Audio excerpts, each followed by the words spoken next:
পেঁপের জমিতে লাগাইছিলাম এই দস্তার কচুর মুখী। আপনারা মান কচু দেখেছেন, আপনারা ঝুপি কচু দেখেছেন, কখনো কি এই দস্তা কচুর মুখী একটা গাছের গোড়ায় কিভাবে হয় আপনারা কখনো দেখেছেন? দেখেন, এই যে দেখেন, আমি এই আগে এই উপর থেকে আগে ডেটাগুলো কেটে নিচ্ছি। আপনারা ডেটাও খাইতে পারবেন, এ বাড়ির আঙিনায় লাগানোর দরকার।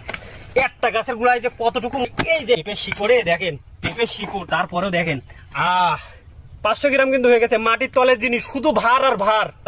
150 টাকাও কেজি নিতে পারে। দেখেন একটি সর্বনাশে, দেখেন এ কিভাবে বলতে দেবো। দেখেন আমার 5 আঙুল দেখতে পাবেন না, কচুতি দেখেন, এ কাঁচা খাই মনে হচ্ছে যে। দেখেন ইস আল্লাহ, এ কি দেখেন, আল্লাহ তো ফলন দেশে আপনার। এই গাছের গোড়ায় পেঁপের জমিতে লাগাইছিলাম এই দস্তার কচুর মুখী। আপনারা মান কচু দেখেছেন, আপনারা ঝুপি কচু দেখেছেন, কখনো কি এই দস্তা কচুর মুখী একটা গাছের গোড়ায় কিভাবে হয় আপনারা কখনো দেখেছেন? দেখেন, এই যে দেখেন, আমি এই আগে এই উপর থেকে আগে